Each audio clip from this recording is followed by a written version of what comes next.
Voici, oh, qu'il est agréable, qu'il est doux pour des frères de demeurer ensemble. C'est comme l'huile précieuse qui, répandue sur la tête, descend sur la barbe d'Aaron, qui descend sur le bord de ses vêtements. C'est comme la rosée de l'Hermon qui descend sur les montagnes de Sion. Car c'est là que l'Éternel envoie la bénédiction, la vie pour l'éternité. Celui qui est le Verbe de Dieu et la parole de Dieu a déclaré, je vous dis encore, si deux d'entre vous s'accordent sur la terre pour me demander une chose quelconque, elle leur sera accordée par mon Père qui est dans les cieux. Car là où deux ou trois sont assemblés à mon nom, je suis au milieu d'eux. Vous connaîtrez la vérité, et la vérité vous affranchira.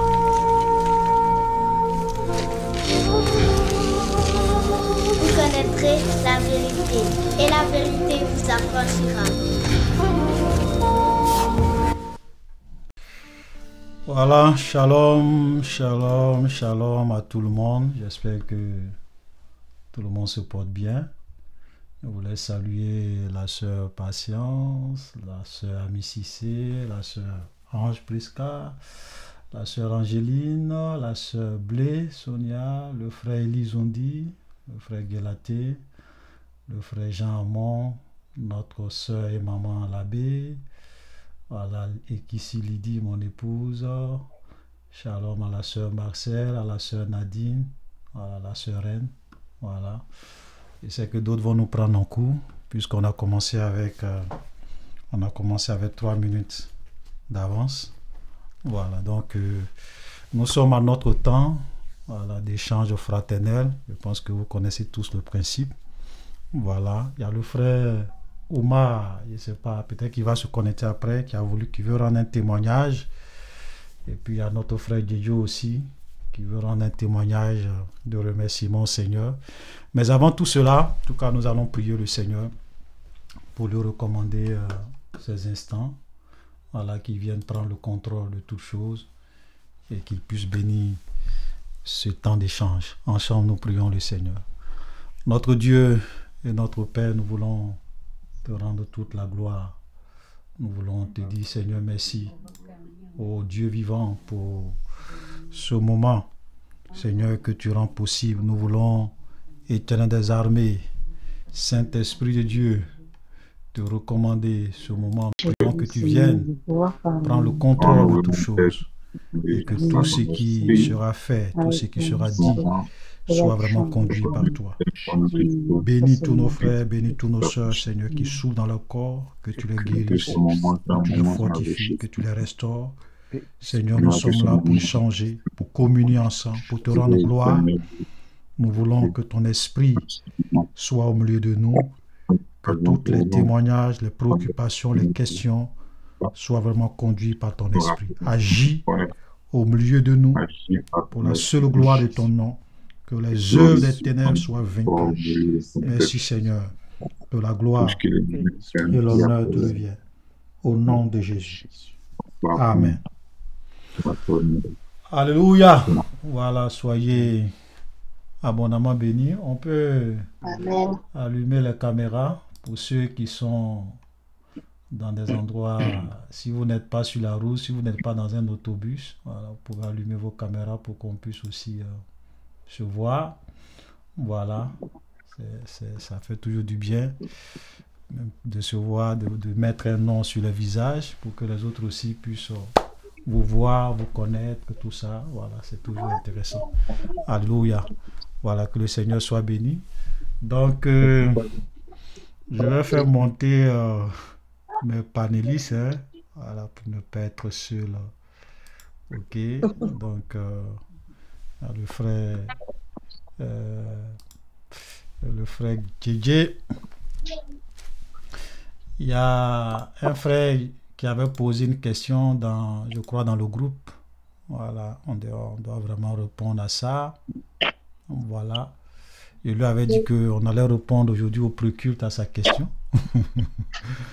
Voilà, donc on fera quand même l'effort de répondre à notre frère. Amen, à sa question. Donc, j'ai noté ça pour ne pas oublier. Ok. La sœur Nadia va nous aider pour les gens qui lèvent la main. Voilà, pour que au moins ça. Parce que souvent, il arrive que quand on parle, on ne voit pas. Puisque moi, j'ai beaucoup d'écrans devant moi. Il y a mon ordinateur.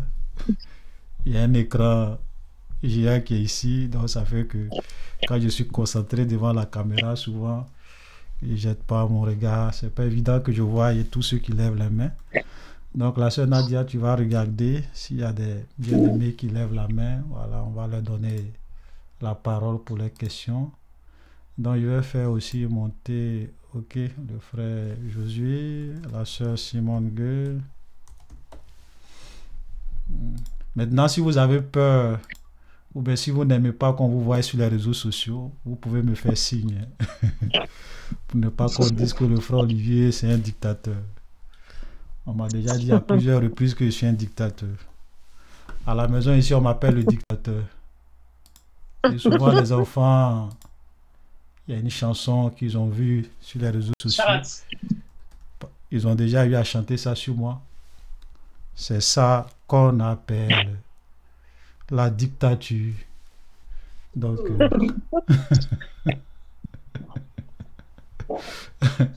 alléluia. Ok.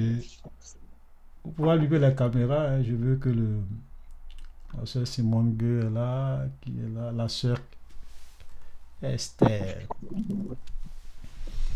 Je veux que le panel soit au complet. Hein. Voilà, qu'il n'y ait pas des vides. Et puis la dernière personne, ça sera qui?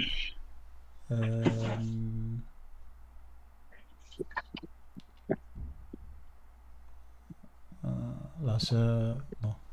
Pas, qui veut la sœur Angéline? Bon, je t'ai choisi comme ça, ma soeur. J'espère que tu n'as pas peur des réseaux sociaux.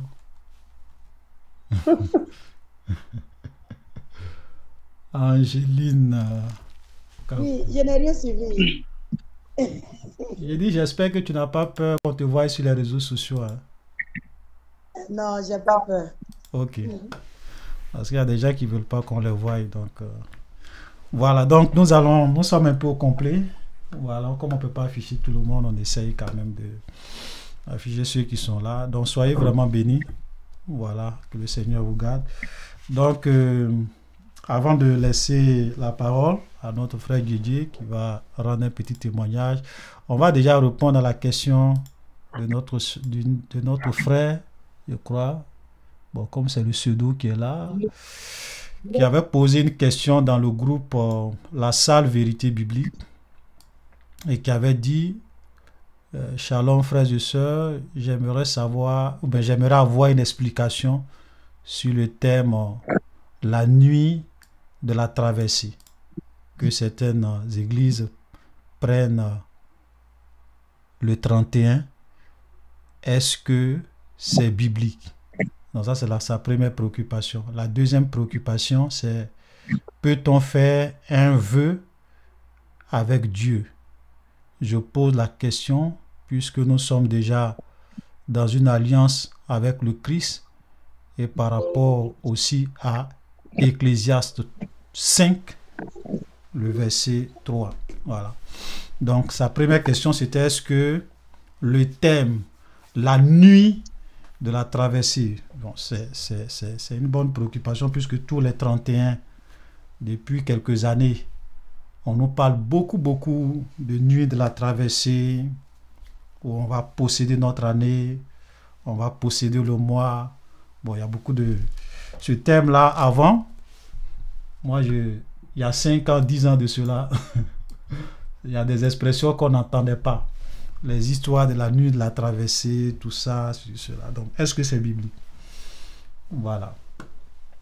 Je vais laisser la place, je ne sais pas, frère Guélaté, tu veux répondre?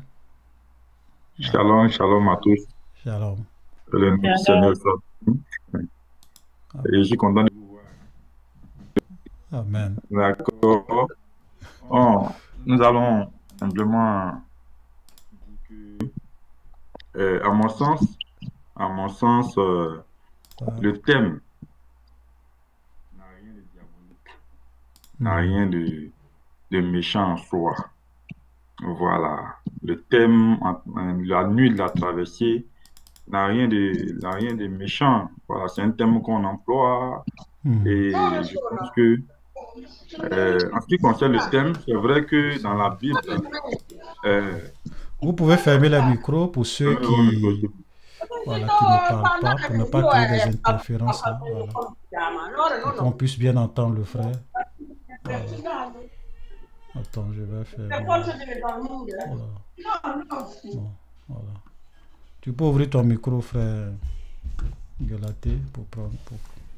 Voilà. Oui, merci beaucoup, Frère Olivier. Donc, je disais comme ça que le thème, la nuit de la traversée, en soi n'est pas quelque chose de mauvais, n'est pas quelque chose de diabolique, à Mhm. mon sens. C'est un thème qu'on emploie, on peut employer partout dans les églises. Voilà. Et dit que c'est biblique, bon, il y a pas dans la Bible quelque part où il a été dit que, bon, quand on va faire les veillées, on a des programmes et donc ce thème-là, on doit l'employer. Jésus nous a pas conseillé ce thème, comme beaucoup de thèmes que nous employons Mhm. dans l'Église, qui ne sont pas forcément des thèmes qui nous sont recommandés par la Bible. Voilà. Mais ce sont des thèmes en réalité qui ne vont pas contre la doctrine de Christ, donc on peut l'employer. Certains pourraient dire que est-ce que le thème Bible est biblique? C'est vrai qu'on ne Mhm. voit pas le thème Bible dans la Bible, mais est-ce que ça veut dire que le thème en Bible est diabolique? Non. Mhm. Alors, le problème, c'est qu'est-ce qu'on fait pendant ces nuits-là? Qu'est-ce qui est enseigné? Qu'est-ce qui est dit? Voilà, c'est tout. Qu'est-ce qui se passe dans les églises qui emploient ce thème? La différence se trouve dans ce qui se passe. Moi, je peux utiliser, ou bien à EVB, ici, nous pouvons utiliser le thème de la traversée. Mais si dans ce moment-là, nous prêchons Christ, tout ce que nous faisons est conforme à la doctrine de Christ, pour moi, il n'y a rien de mauvais. Maintenant, si on se retrouve là pour envoyer des gens, c'est-à-dire au lieu de les enseigner la doctrine de Christ, au lieu de les enseigner la vérité de la parole, on vient pour les emmener dans les rêves, dans les illusions, les emmener à croire en des choses qui ne sont pas vraies, des promesses qui ne viennent pas de Dieu. En ce moment-là, ça ne va pas, ça ne colle pas avec la Bible. Donc, c'est ça le problème en réalité, ce qui se passe. Ce n'est pas le thème. Donc, je pense que c'est mon point de vue. Ok, d'accord. Merci à notre frère. Je pense que c'est pas si le frère Dieu veut dire quelque chose par rapport. Bien, c'est bon. On ne t'entend pas, hein. Mon Frère micro. Didier, ton micro est fermé. Ouais. Ouais, non, je disais que c'est ce que le frère Guélaté a dit là, c'est ce que je voulais dire exactement. On peut donner un thème à une soirée. Mhm. Le thème en lui-même, la traversée, bon, comme il a dit, il n'y a vraiment rien de méchant, pour ne pas le répéter, il n'y a vraiment rien de méchant, mais effectivement, qu'est-ce qui est fait, qu'est-ce qui est dit, qu'est-ce qui est prêché pendant cette nuit-là? C'est là tout le problème. Sinon, bon, il y a la traversée, bon, il y a rien de, il y a rien de, il y a rien de, il y a rien de mal dans ça. Voilà. Amen.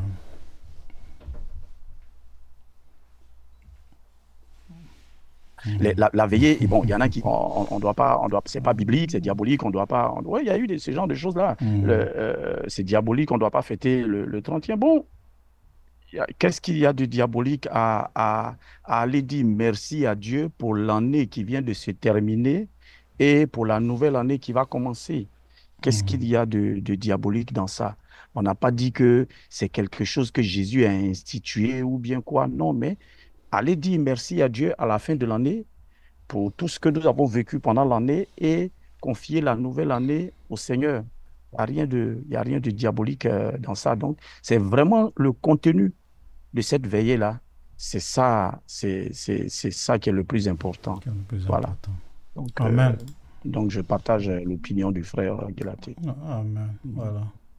Voilà, nous bénissons le Seigneur. Je pense que, comme les frères l'ont dit, hein, si je veux peut-être ajouter juste mon petit grain de sel à ça, c'est que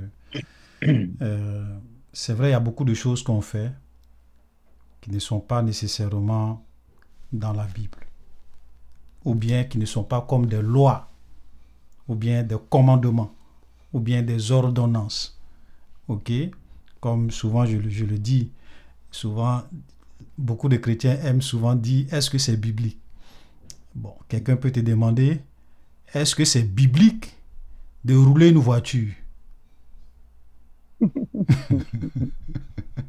Est-ce qu'il y a un verset dans la Bible qui dit qu'un chrétien doit prendre un avion ou bien doit rouler une voiture? Bon, il n'y a pas de verset. Est-ce qu'il y a un verset qui dit hein, tous les chrétiens doivent obligatoirement aller à l'école? Il n'y a pas de verset, mais on va à l'école. On va faire beaucoup de choses. Tu prends des avions. Donc, souvent, on doit savoir que Dieu n'est pas obligé d'écrire tous les petits détails de notre vie comme si on était des robots, comme si on n'a pas de cerveau, comme si on ne réfléchit pas. Ce n'est pas Dieu qui va dire commandement, 10e ou bien 11e commandement. Chaque matin, tu dois te brosser les dents pour avoir une bonne hygiène. Ah ok, c'est dans la Bible, donc je dois le faire. Mais je veux dire, il y a des choses. C'est pour cela que dans la manière dont Dieu nous traite, souvent, Dieu sait que nous avons été créés à son image.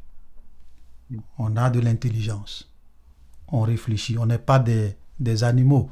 On a une conscience. On pense. On peut nous-mêmes s'asseoir et puis dire, bon, est-ce que ça, là, si je fais, c'est bon ou c'est mal? Et tu peux décider en fonction de ça. Dieu n'est pas obligé d'écrire tous les petits détails dans sa parole. Ok? Voilà. Donc, il y a des niveaux de connaissance. Il y a des choses qu'on peut faire simplement avec notre bon sens, avec l'intelligence que Dieu nous a donnée, avec la réflexion que Dieu nous a donnée. On peut prendre des décisions par rapport à ça. Ok? Il y a quelqu'un qui a une fois posé une question, je pense qu'on a répondu à ça. Il dit, est-ce que la pédophilie est interdite dans la Bible? Est-ce qu'il y a une loi? Est-ce que c'est vrai qu'il y a les 10 commandements, mais est-ce que même l'homosexualité c'est condamné, mais est-ce qu'il y a une loi où Dieu interdit? Et la réponse est quoi? Dieu n'a pas besoin de faire une loi pour ça. Pourquoi? Parce que quel parent peut aller donner sa fille qui n'est pas majeure en mariage à quelqu'un? C'est naturel. Donc Dieu n'a pas besoin de mettre tous ces détails-là. Donc de façon naturelle, l'homme sait qu'il y a des choses qui ne sont pas bien, qui sont contre nature. Maintenant, si ce sont des pratiques qui sont peut-être que les gens font, peut-être à l'époque où Dieu donnait la loi, il peut écrire une loi pour ça. Donc Dieu n'est pas obligé de mettre tous les petits détails pour nous dire on doit faire ça. Non, non. On a notre bon sens. On a en nous la notion du bien et du mal. Ok, j'extrapole un peu, mais c'est important.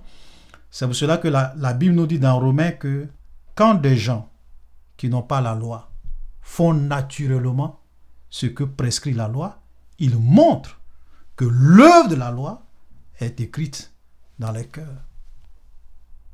Voilà. Et c'est comme cela que beaucoup de personnes seront jugées et condamnées, même ceux qui n'ont pas entendu parler de Jésus. Ils seront condamnés, jugés, parce que la loi de Dieu, certaines lois de Dieu sont écrites de façon naturelle dans les cœurs. Voilà.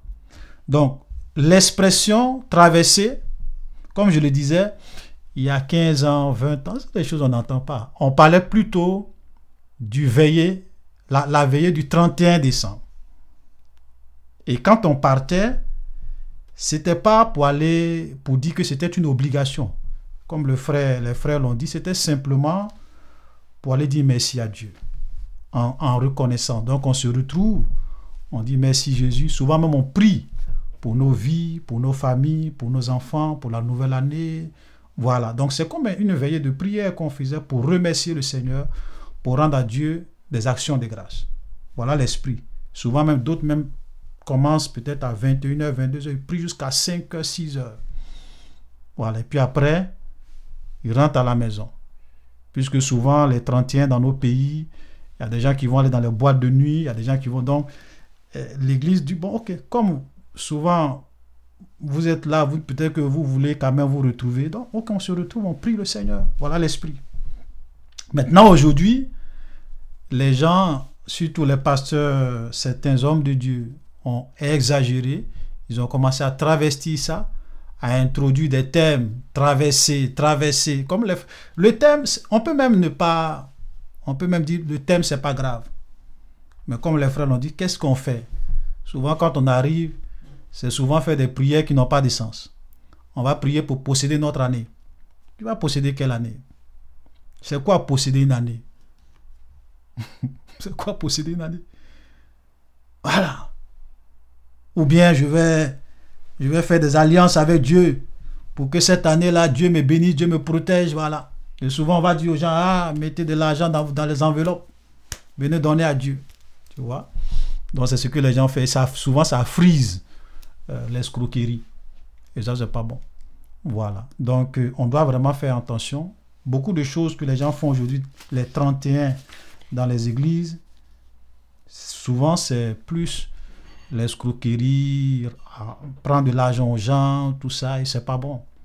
Voilà. On utilise des thèmes, des expressions pour tromper les gens. Mais si c'est juste pour prier, pour dire merci à Dieu, il n'y a pas de problème. Alléluia. Sa deuxième question que j'ai brossée un peu, c'est est-ce qu'on peut faire un vœu à Dieu? Voilà. Ok. Puisque nous sommes dans une nouvelle alliance avec Jésus. D'abord, il y a une différence entre faire un vœu et une alliance. Parce que un vœu, c'est un souhait. Ok? Tu peux dire, par exemple, Seigneur, je fais le vœu que si tu me bénis, ou bien si tu me donnes un enfant, on voit ça souvent dans l'Ancien Testament avec Anne, la mère de Samuel. Elle a dit, Seigneur, si tu me donnes un fils, je vais te consacrer ce fils. Il sera à ton service toute sa vie. Et quand Dieu a exaucé la prière, le vœu de Anne, ok, elle a réellement consacré son fils à Dieu. Parce que c'est une promesse qu'elle fait. Donc, on peut réellement dans nos prières faire des vœux. Dis Seigneur, si tu me bénis, vraiment je te serai infiniment reconnaissant.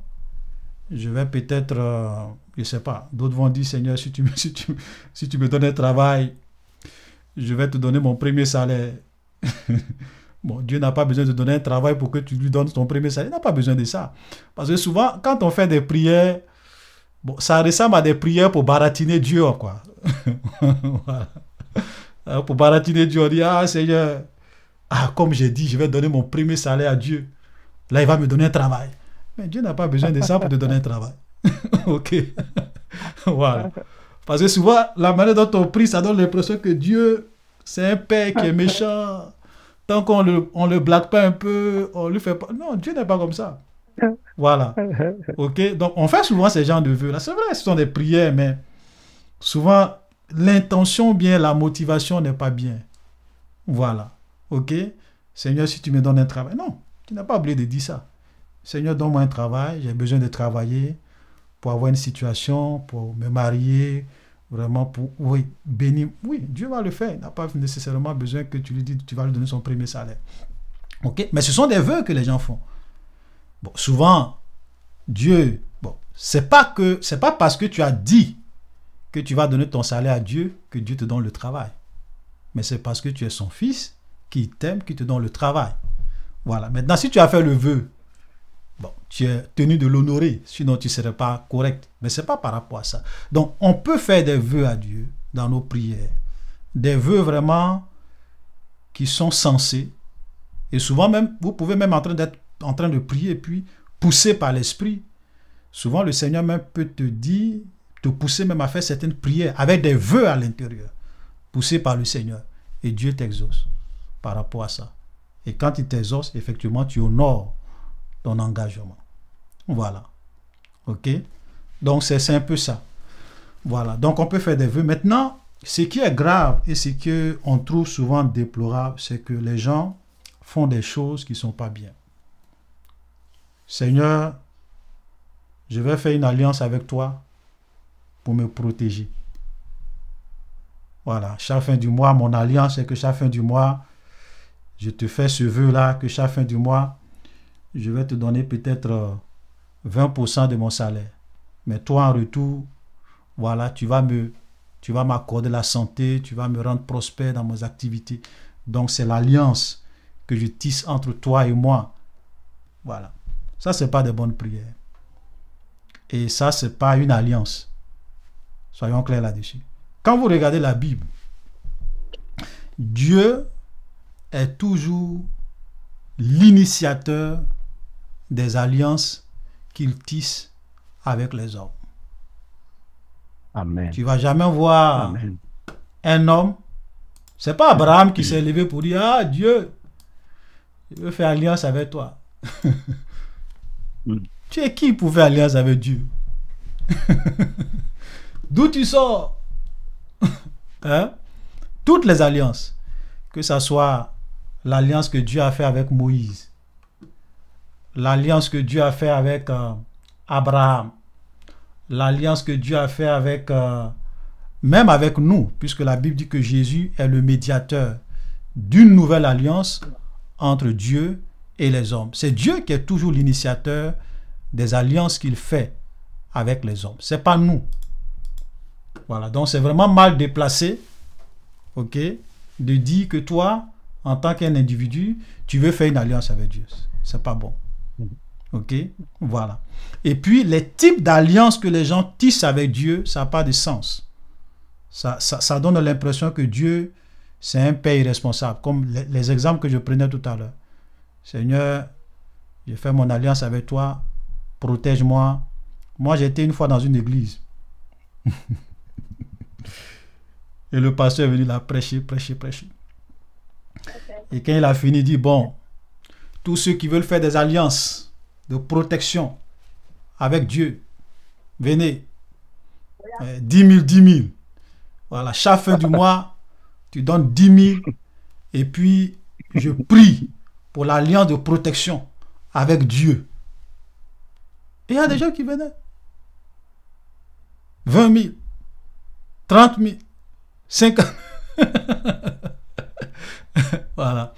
Bon, est-ce que vous pensez que Dieu, c'est un père irresponsable pour que tu puisses réellement faire une alliance de 10 000 par mois avec lui pour qu'il te protège? Donc, ça veut dire que ceux qui n'ont pas les 10 000, donc Dieu ne va pas les protéger. C'est ce que ça veut dire. Ceux qui n'ont pas les 20 000, Dieu ne va pas les protéger. Dieu n'est pas comme ça. Dieu Voilà. devient mercenaire dans ce cas. Il devient un peu comme un père méchant. Dieu n'est pas comme ça. Donc, ce que les gens appellent alliance, ce n'est pas des alliances. La Bible dit, pour nous qui sommes les chrétiens, il y a une seule alliance. L'alliance la plus excellente. L'alliance au-dessus de toute autre alliance. C'est l'alliance que Jésus-Christ est venu tisser. Et la Bible dit qu'il est le médiateur d'une nouvelle alliance entre Dieu et les hommes. Et donc, quand nous acceptons Jésus, nous devenons enfants de Dieu, nous rentrons dans cette alliance dont Christ est l'initiateur pour nous. Et cela fait de nous des enfants de Dieu. Amen. À partir du moment où tu es enfant de Dieu, c'est fini. Quel père, pour bénir son fils, va dire, viens faire une alliance avec moi pour te bénir? Quel père, pour protéger son fils, va dire, viens faire une alliance avec moi pour te protéger? Quel père, pour réellement donner des grâces à ses enfants, va dire, viens faire une alliance? Ça n'existe pas. Voilà. Je sais qu'il y a beaucoup qui le font par ignorance. mais ça n'a pas de sens. Voilà, Dieu est notre Père. Si tu as des besoins, si tu as des désirs, prie pour qu'il te donne ce que ton cœur désire selon sa volonté. Mais ne pense pas que ce sont les alliances qui vont nécessairement... Voilà. Maintenant, il arrive aussi que Dieu peut te dire, ma fille, je t'ai béni. Chaque fin du mois, souviens-toi des orphelins. Je t'ai béni. Amen. Chaque fin du mois, souviens-toi des vœux. Dieu peut te mettre ça à cœur. Tu n'es pas obligé de lui dire, Seigneur, c'est une alliance. Non, c'est pas une alliance. C'est une conviction que ton Père met dans ton cœur. C'est sa volonté qu'il met dans ton cœur. Pour que tu puisses le faire pour sa gloire. C'est tout.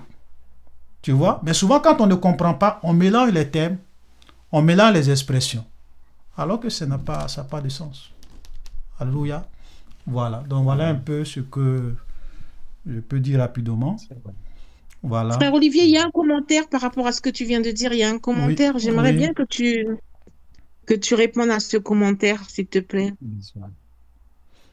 Ce n'est pas de l'escroquerie, c'est l'ignorance parce qu'eux aussi, ils y croient. En parlant des pasteurs. Ok. En fait, il y a dans ce que les gens font, il y a souvent d'autres qui le font par ignorance, parce qu'ils ne savent pas. Mais il y a d'autres aussi qui le font dans un but d'escroquerie. La grande majorité, frère. Oui. La grande majorité. Voilà. Tu vois, parce que moi, je peux comprendre que un chrétien, peut-être qui a été endoctriné ou bien enseigné dans ce sens, puisse réellement faire ces genres de choses en toute bonne volonté. Même l'exemple que j'ai pris où les gens venaient faire des alliances de protection avec Dieu, mais ils ont entendu le message que le pasteur a prêché dans cette église-là. J'étais là ce jour-là. Et ils ont cru en ce message. Pour eux, ils étaient sincères dans leur démarche. Ils se disaient que oui, c'est vrai. Oui, bon, je vais faire des alliances. Puisque la manière dont l'homme de Dieu a prêché, ça les amenait à croire que ça peut se faire. Et ils ont commencé à faire ça. Tu vois? Mais je suis sûr que l'homme de Dieu, lui qui a fait cet enseignement-là, il sait qu'il escroque les gens. Bien sûr. Il sait qu'il est dans la manipulation. Bien sûr. Il le sait. Bien sûr. Il le sait. Et la preuve en est que même souvent, quand tu vas voir ces hommes de Dieu et que tu leur montres les choses devant les Écritures, ils vont te rejeter. Souvent, mais ils vont te combattre. Ils vont te traiter de tous les noms. Pourtant, tu leur dis que, pasteur, attends, ça ne se fait pas. Parce que ce n'est pas biblique. Ça frise l'escroquerie. Est-ce que ceux qui sont dans l'église, qui n'ont pas les 10 000, qui n'ont pas les 20 000, est-ce que ça veut dire que eux aussi, durant toute l'année qui va s'ouvrir, ils ne vont pas bénéficier de la protection de Dieu, puisqu'ils n'ont pas pu faire l'alliance? S'il est sincère, il va dire non. L'ange de l'Éternel campe autour de ceux qui le craignent. On n'a pas dit ceux qui viennent faire des alliances de 10 000, 20 000 avec lui. Donc, ils le font parce qu'ils veulent se remplir la poche. Ils veulent que les gens donnent. Voilà. Donc, oui, je suis d'accord que d'autres peuvent le faire par ignorance. C'est vrai. Parce qu'ils y croient. Mais d'autres aussi le font en âme et conscience. Surtout les hommes de Dieu qui connaissent la vérité, savent que ce qu'ils font là, ce n'est pas biblique. Ils le savent. Ouais. Voilà. Frère Olivier. Oui. Oui, je voulais ajouter pour dire que quand un pasteur prêche une doctrine et que c'est pas ignorance, tu peux facilement le détecter. Ouais. Parce que très souvent, il prêche pas, il ne voudrait pas que les choses viennent à lui. Vous voyez. Moi, je connais un homme de Dieu qui est bien. Mais lui croit comment on appelle ça, aux hôtels qu'on bâtit. Voilà. Et donc, une fois, moi, je suis allé, et pendant qu'il était en train de prêcher, il prêchait sur les hôtels, il a donné beaucoup de témoignages et tout ça. Et ce qui m'a touché un peu, c'est qu'il a dit, il parlait à ses chrétiens, parce que c'était son église, il a dit non, que ce que je dis là, c'est pas parce que j'ai besoin de votre argent. Je souhaiterais que même cet hôtel que vous voulez bâtir là, même si ce n'est pas chez moi, allez-y ailleurs. Pour aller bâtir cet hôtel. Voilà ce qu'il disait. Donc, c'est quelqu'un, j'ai senti que c'était pas parce que il voulait forcément, et je le connais parce que je vois un peu son mode de vie, c'est quelqu'un qui vit dans la modestie, qui vraiment, c'est pas quelqu'un qui est attiré par l'argent. Lui-même, il travaille, il se bat. Voilà, je le connais très bien. Seulement que souvent, les gens ont grandi dans les environnements où, voilà, ils ont peut-être leur père spirituel, celui-là qui est le bishop, il les a enseigné des choses auxquelles ils ont cru. Et eux aussi, à leur tour, enseignent à leurs chrétiens. Vous voyez. Donc, mais quand même, quand tu es enseigné, quand tu es en face de ces hommes de Dieu-là, tu sais quand même faire la différence. Tu sais que lui, il le fait par ignorance. Mais quand c'est pas par ignorance, c'est pour escroquer aussi, c'est facile à détecter.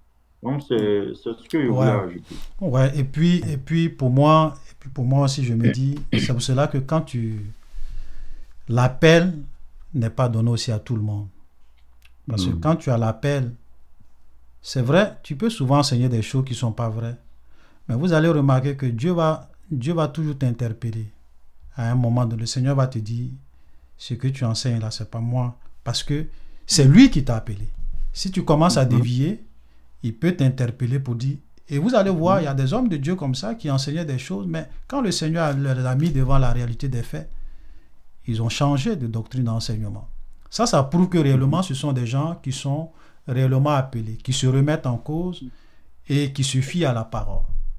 Mais comme le frère le dit, et ça c'est l'un des problèmes avec les dénominations, c'est que souvent quand tu es dans des dénominations, il y a des dénominations où il faut prêcher tout ce que la dénomination enseigne. Quand tu veux t'écarter, l'église ou bien la dénomination vont réellement, il peut même te démettre. Si tu prêches des choses qui sont vraies, mais qui vont contre la doctrine de la dénomination.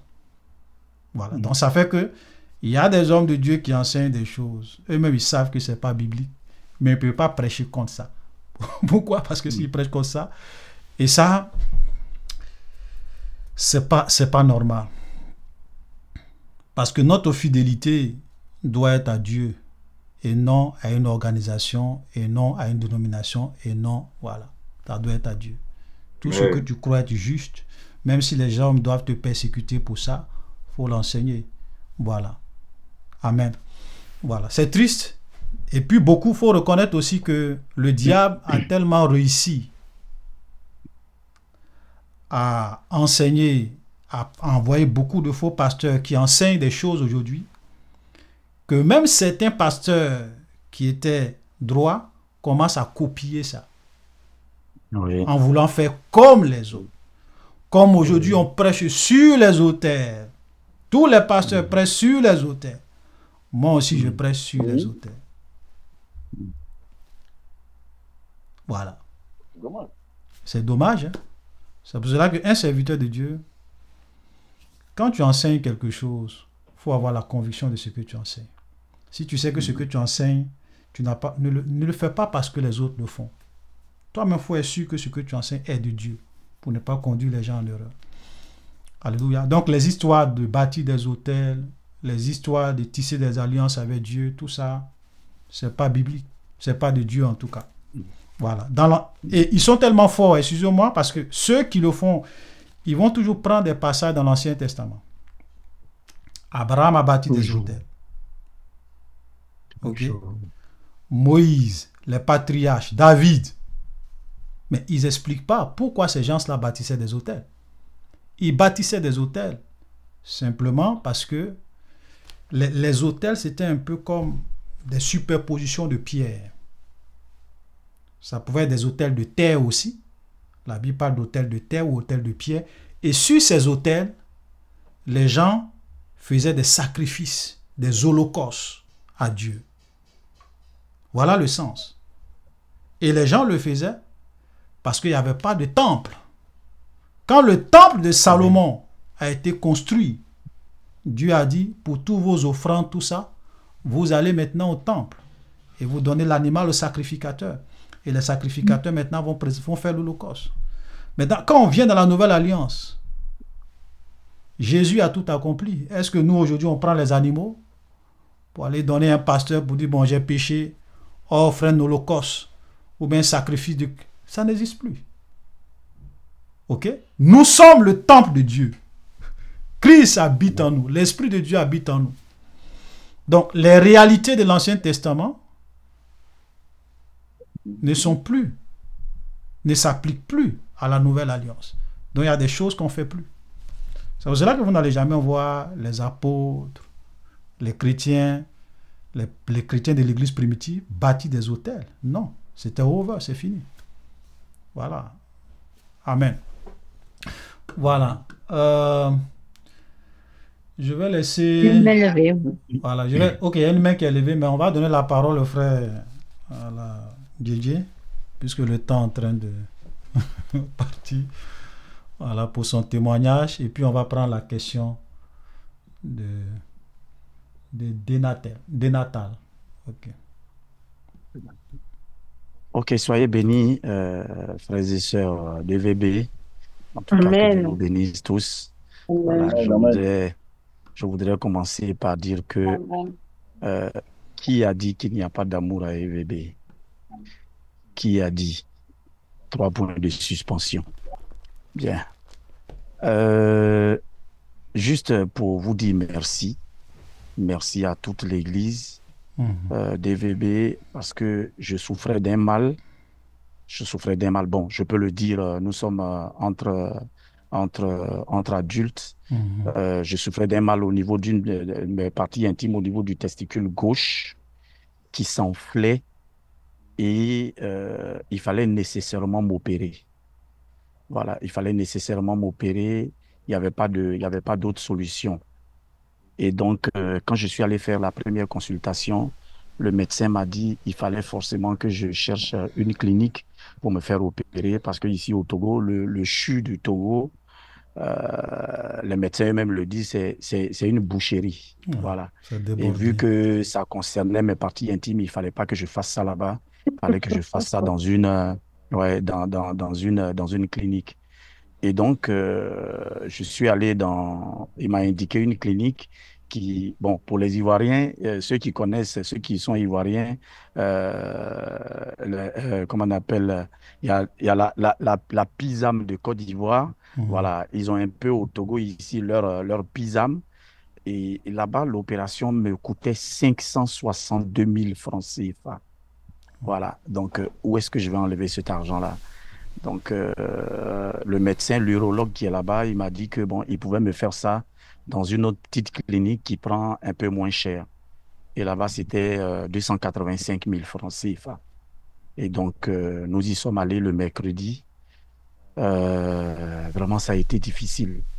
Ça a été très, très, très difficile. Je suis rentré dans la salle dite d'opération, mais c'est une salle où vraiment, si tu tombes, si tu t'évanouis, il n'y a rien pour te réanimer. Si tu as une hémorragie, il n'y a rien du tout. Il n'y a rien du tout. Et là, j'étais vraiment dans les mains du Seigneur. Et quand il a commencé l'opération, il a fait la première anesthésie. Mais l'anesthésie n'a pas pris du tout. Je vous assure, l'anesthésie n'a pas pris. Et donc, c'est comme quand tu es vivant et puis on est en train de te découper, là. On est en train de te dépecer. Et donc, ma femme était dans la salle d'attente. Elle entendait mes cris parce que je hurlais. Parce que l'anesthésie, c'est pas que l'anesthésie a pris un tout petit peu. Non, ça n'a pas du tout pris. Et donc, arrivé un moment, le médecin s'est arrêté. Il était étonné. Il a dit, mais ce genre d'opération-là, il a l'habitude de le faire. Une anesthésie, ça prend en 30-45 minutes, c'est fini. Il s'est arrêté. Et je lui ai dit, non, docteur, vous m'avez déjà ouvert. Il faut continuer. Et il m'a fait une deuxième anesthésie. 0. Ça n'a même pas pris un tout petit peu. Et il était en train de me découper. Je criais, je hurlais. Il s'est encore arrêté. Je lui ai dit, docteur, continue. Vous ne pouvez pas vous arrêter. Vous ne pouvez pas me refermer sans me soigner. Voilà. Mais lui-même, arrivé un moment, il a commencé à se poser des questions. Et là, moi-même, j'ai commencé à avoir peur, très sincèrement. À la deuxième anesthésie, quand ça n'a pas pris, j'ai commencé à avoir peur. Et arrivé un moment, je me suis dit, bon, tiens, je vais commencer à demander pardon à Dieu. Comme ça, s'il me prend, Waouh. voilà, s'il me prend, je m'en vais tranquillement. Voilà. Là, franchement, à la deuxième anesthésie, c'est l'idée qui m'est venue en tête. Voilà. Je vais commencer à demander pardon à Dieu. S'il me prend, bon, ben, voilà quoi. Et puis après, un coup, j'ai refusé cette idée-là. Je dis non, je ne vais pas prier pour ça. Je vais plutôt prier pour sortir d'ici. Et j'ai commencé à intercéder. Bon, là, vous savez, là, même si ton parler en langue était parti, là, ça revient automatiquement, hein. Ça, c'est clair. Voilà, les riba, shaka, riaba, mas. Oh là là, oui. Et j'ai mis mes mains sur ma tête et j'ai commencé à faire les ribaba, ribaba, ribaba. Là, je ne priais plus intelligemment, mais c'était vraiment en langue. Et ça n'allait pas. Il s'est arrêté. Il me fait une troisième anesthésie. Il me fait une troisième anesthésie. Ah, c'est à la troisième anesthésie que la douleur a diminué un tout petit peu, mais vraiment un tout petit peu. Et là, je lui ai dit, docteur, on y va. Et donc, j'ai commencé à serrer mes dents, à attraper tout. Et il était en train de me découper, mais j'ai vraiment, c'était horrible. C'était horrible.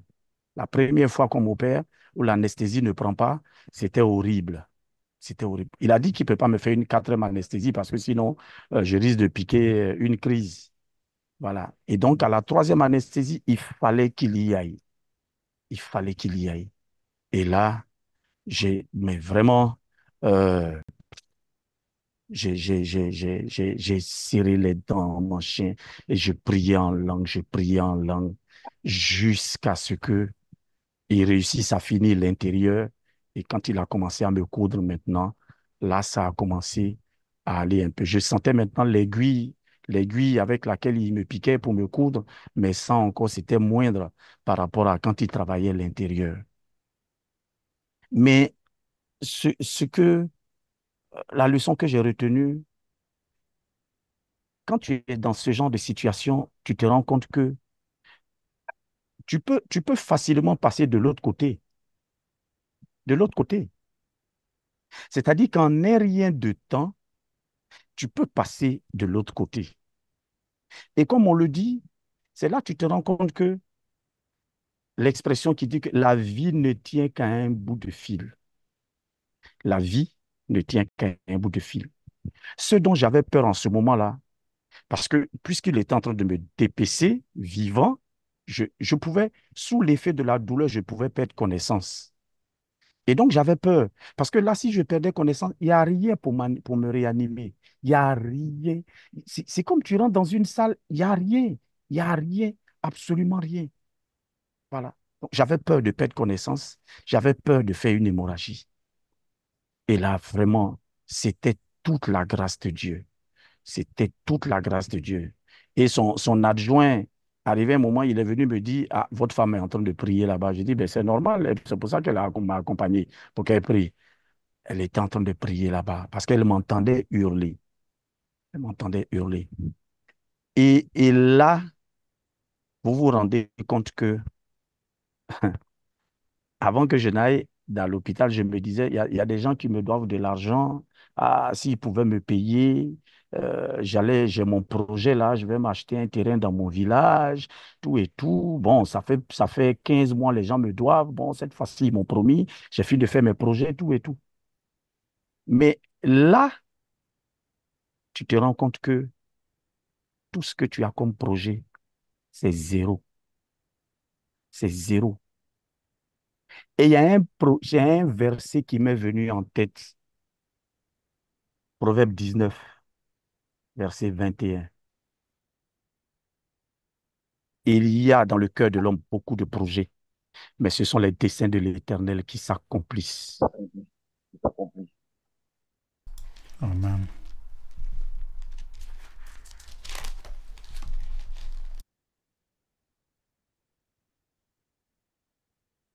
La La connexion connexion. de notre frère de code. Voilà, j'espère qu'il n'est pas parti. C'est ça la connexion. Ok. Oui, il est là. Il n'est pas encore parti. C'est la Oh là connexion là, la qui. connexion. Voilà. Ouais, la connexion en fait déconne un peu. Voilà le verset qui. Ok, amen.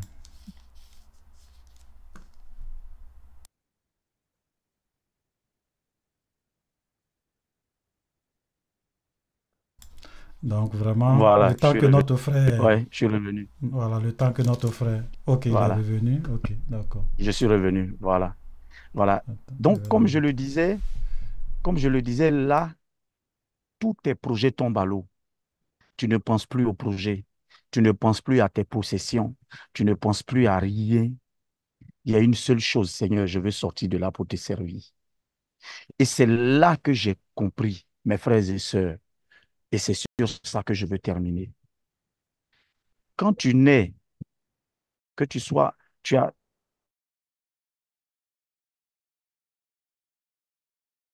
connu le Seigneur, que c'est le projet qui compte.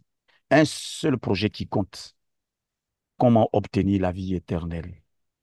Alléluia. Amen. Alléluia. Comment obtenir la vie Amen, éternelle? amen. J'étais là, et quand j'étais sur le billard, c'est tout ce qui me venait en tête. Seigneur, si tu me sors de là, si tu me sors de là, je m'en fous de tout ce que les gens me diront. Je m'en fous de tout ce que les gens me feront. Je m'en fous de tout le mal qu'on me fera. Seigneur, chaque seconde que tu vas me donner à vivre, je veux préparer ce grand projet-là qui est la vie éternelle. Mes frères, je souhaite que vous vous mariez pour ceux qui ne sont pas mariés. Je souhaite que vous ayez de l'argent. Je souhaite que vous Amen. travaillez. Je souhaite que vous ayez des maisons. Mais n'oubliez pas, le plus grand projet que nous devons avoir, c'est la vie éternelle. Amen. Préparons la vie éternelle. Ça, le plus grand projet. Les autres, ce sont des accessoires. Que le nom du Seigneur soit glorifié. Et la dernière chose que je Alléluia. voudrais dire, la dernière chose que je voudrais dire, c'est de vous remercier. EVB, je vous remercie pour tout l'amour que vous avez manifesté envers moi. Vraiment, vous m'avez appelé sur la page responsable. Et pratiquement tout le monde m'a appelé sur ma page personnelle. Tout le monde. Tout le monde m'a appelé sur ma page personnelle. Tout le monde. Et au nom de l'Église, le frère Olivier a décaissé une certaine somme. S'il me permet, je peux dire la somme ou bien ce n'est pas la peine. Non, c'est pas la peine. Pas la peine, c'est pas la peine, c'est pas la peine. OK. Donc, au nom de l'Église, le frère Olivier a décaissé une certaine somme en votre nom pour me soutenir. Voilà. Il a fait ça le mercredi où je me suis fait opérer. Après l'opération, il m'a fait l'envoi. Et je veux dire merci à Dieu pour EVB. Qui a dit qu'il n'y a pas de l'amour à EVB? Ensuite, je voudrais dire merci à Dieu pour un autre frère. En plus de ce que le frère Olivier a fait, et je vais citer son nom, le frère Guélaté. Le frère Guélaté Tu n'as m'a pas fait... besoin, frère. Non, je ne vais pas dire la somme, Non, non, mais pas mon nom, mais c'est pas grave. non, non, non, non, Non, non, non, non, c'est important. C'est important. Le frère Guélaté m'a fait un envoi. Je ne vais pas dire la somme. Il y a une autre sœur aussi qui m'a envoyé un message hier qui a dit qu'elle va me faire un envoi. Voilà. Et Alléluia. je dis merci à Dieu pour EVB, pour cette œuvre merveilleuse. Mais vraiment, au-delà de l'argent, j'ai senti cet amour-là. Voilà. que vous avez manifesté. Et la journée d'hier, on a fait que plaisanter j'ai chanté, les sœurs se sont moquées de moi.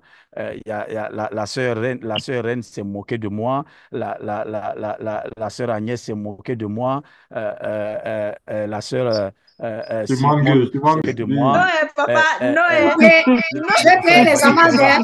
Elle Je était la vais payer papa, première. maman. non, Je vais payer les le amendes. frère Bachekemba, le Simone frère Dieu est la première Bachekemba des s'est moqué moquées. de moi. Le frère Nzebo s'est moqué de moi. Donc, et je leur ai fixé une amende. Mais j'ai dit que bon, c'est pas grave. Le sang de Jésus a effacé l'amende. Voilà. Le sang de Jésus a effacé l'amende. Vraiment pour dire Amen. grand Amen. merci. Je Amen, vous aime amen. tous dans l'amour du Seigneur. Que le nom Alléluia. du Seigneur soit glorifié. Amen. Amen. Amen, amen, amen. Alléluia. Voilà, vraiment. Voilà, quel beau témoignage. Quel beau témoignage. Je vois que Amen, amen. Que voilà, le Seigneur te fortifie, il y frère a des JJ. sœurs qui demandent, Mon frère. voilà, qui Amen. demandent pourquoi est-ce que l'anesthésie n'a pas marché, etc. Mais je pense qu'il y a Ça, une personne qui a répondu, qui je ne dit sais pas que du tout.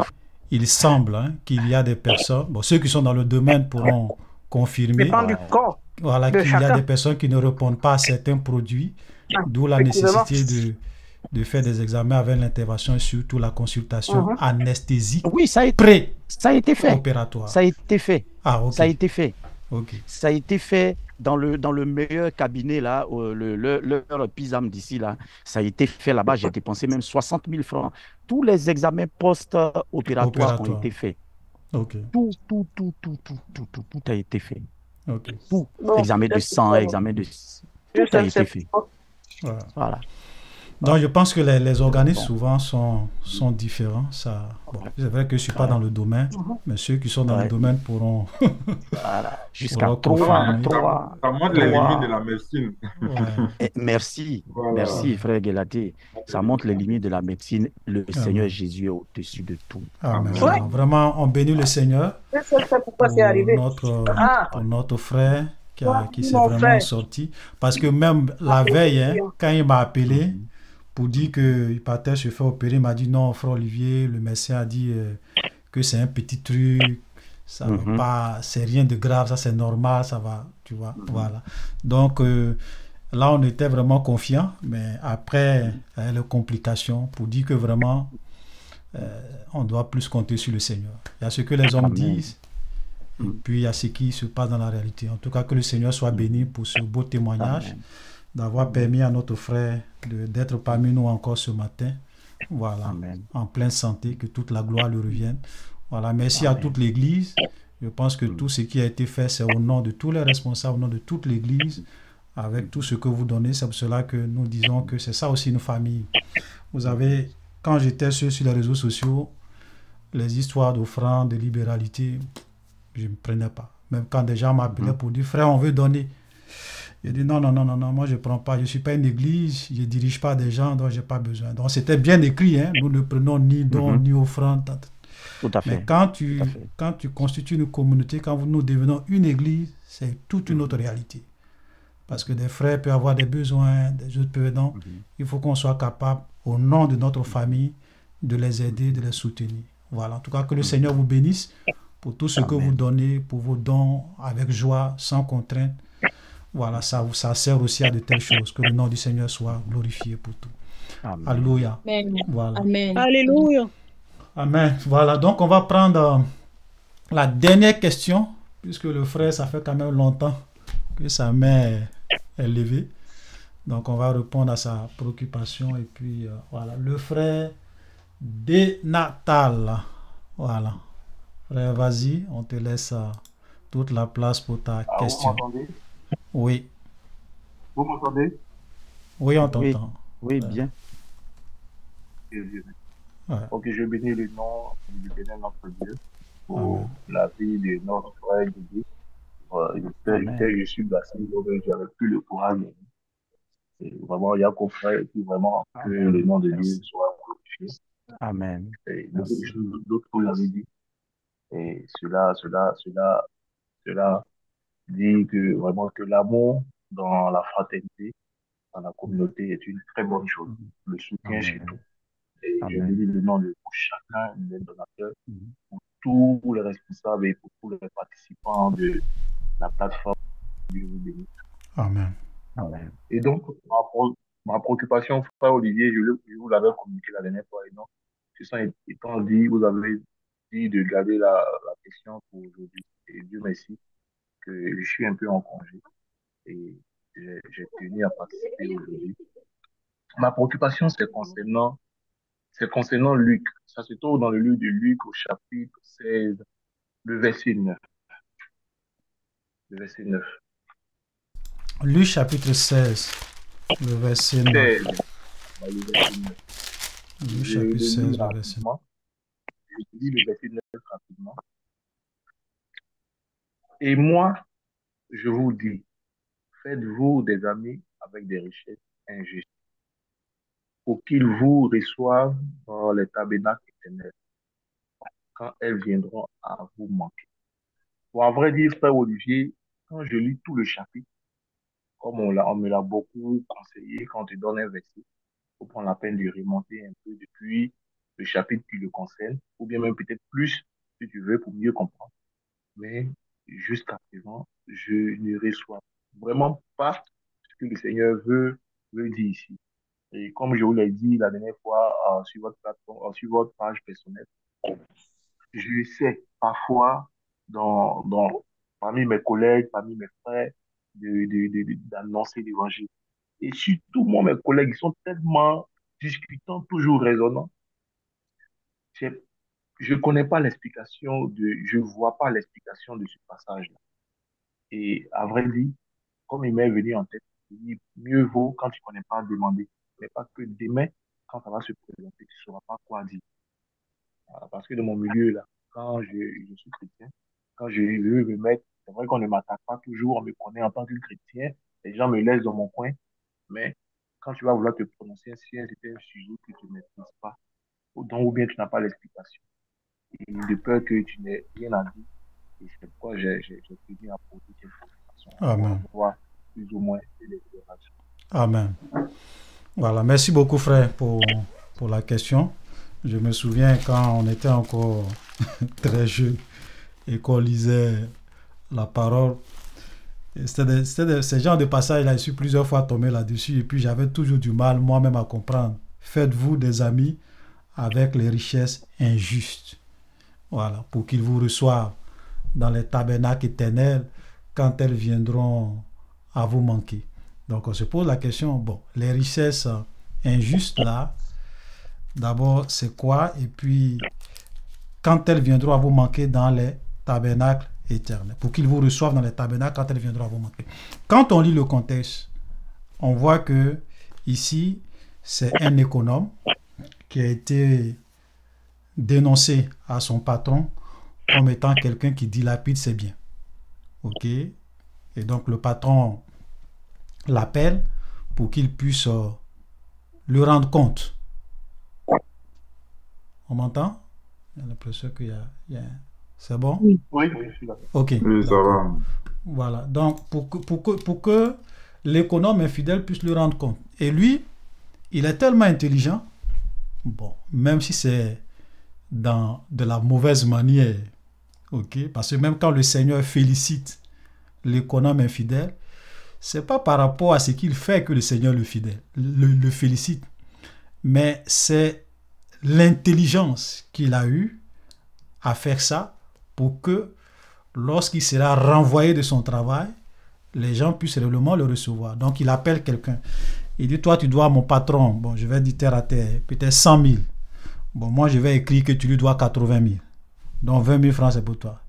Il appelle l'autre. Toi tu dois à mon patron combien? 200 000. Mon ami, je vais écrire que tu lui dois 100 000. Le reste des 100 000 là c'est pour toi. Donc il a fait ça pour que lorsqu'il ne va plus avoir son travail, tous ceux à qui il a fait des faveurs puissent réellement le recevoir. Imagine celui à qui devait 200 000, il a dit 100 000. Si demain il va chez lui pour dire, ah mon frère vraiment, est-ce que je peux avoir 50 000 francs? Le gars va lui donner. Parce que tu m'as permis d'économiser 100 000. Donc, il a été très sage. Et là, le Seigneur conclut en disant, d'abord il dit le maître loua Parce que le maître a appris ce qu'il a fait. Et même son maître était quand même fier de lui dire, ah, tu as agi avec prudence. Le maître le loua l'économe infidèle de ce qu'il avait agi prudemment. Et il dit, car les enfants de ce siècle sont plus prudents à l'égard de leurs semblables que ne le sont les enfants de lumière. C'est-à-dire que les enfants de lumière, c'est nous. Mais souvent, même les païens font preuve d'une certaine sagesse, intelligence, d'une certaine prudence par rapport à nous. Et maintenant, il arrive au verset 9, où le Seigneur Jésus dit, et moi, Jésus, je vous dis, faites-vous des amis avec les richesses injustes. Les richesses injustes, c'est toutes les richesses de la terre. Toutes les richesses matérielles, toutes les richesses éphémères, toutes les richesses temporaires que nous avons devant Dieu, ce sont des richesses injustes. Pourquoi? Parce que ça ne nous appartient pas en fait. On est des gérants pointants. Voilà. Le vrai propriétaire, c'est Dieu. C'est lui qui a créé la terre, le ciel, tout ce qui c'est pour lui. La Bible dit que la terre et tout ce qu'elle renferme appartient à l'Éternel. Donc, quand toi, tu te frappes la poitrine d'avoir telle richesse, tel bien, même le souffle de vie que tu as, c'est Dieu qui te donne.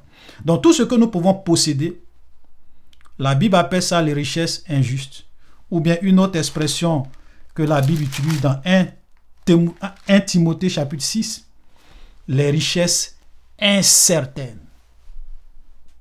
Voilà, ce sont des richesses incertaines parce que elles sont éphémères. Ce sont des richesses injustes parce que nous ne sommes que des gérants de façon temporaire. Ce n'est pas des richesses qui nous appartiennent. Pour de bon, tu peux avoir des milliards dans ton compte. Le jour que tu meurs, ça revient à qui? Aux gens souvent qui n'ont rien fait pour avoir tout ça. C'est eux qui vont prendre ça. Voilà. Donc, c'est vraiment ça. Donc, Jésus nous dit, faites-vous des amis. Ça veut dire que toutes ces richesses injustes ou incertaines que Dieu nous donne, nous devons les utiliser pour sa gloire, pour faire son œuvre, pour aider les autres, les veuves, les orphelins, les frères. Voilà, c'est ça. Donc, on doit réellement être comme cet économe. Parce que l'une des vérités qu'il dit, et qu'on doit comprendre, il dit, pour qu'il vous reçoive dans les tabernacles éternels. Jésus a dit, il y a plusieurs demeures dans la maison de mon Père. Je m'en vais vous préparer une place. Et je viendrai vous chercher afin que là où je suis, vous y soyez. Et quand on regarde la Nouvelle Jérusalem, j'ai vu une ville. Ok, une grande ville. Les rues sont parées d'or. Bon, c'est pas de ce monde. Ok, donc il y aura des demeures, il y aura des tabernacles éternels que des enfants de Dieu vont habiter. Mais la réalité que nous pouvons citer ici, que Jésus nous dit, on peut voir ça sur le sens figuré, ou bien on peut voir ça aussi sur le sens propre, pour dire que même dans le royaume de Dieu, nous n'aurons pas les mêmes privilèges, les mêmes positions, les mêmes avantages. On est d'accord? Voilà.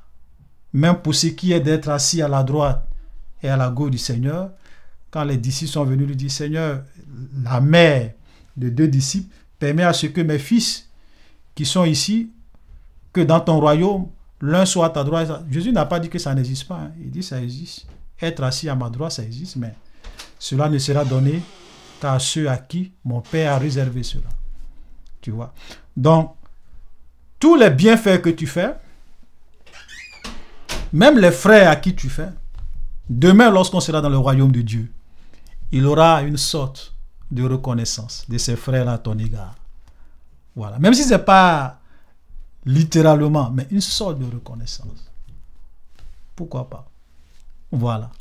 Peut-être que le jour qu'on sera dans le royaume des cieux, si le frère ou bien la sœur Simone Gueux est dans son palais et que moi je suis dans un petit palais, bon, peut-être que j'arrive à y aller. Bon, ma soeur, vraiment, invite-moi dans ton palais, fais-moi grâce pour aller au moins voir chez toi.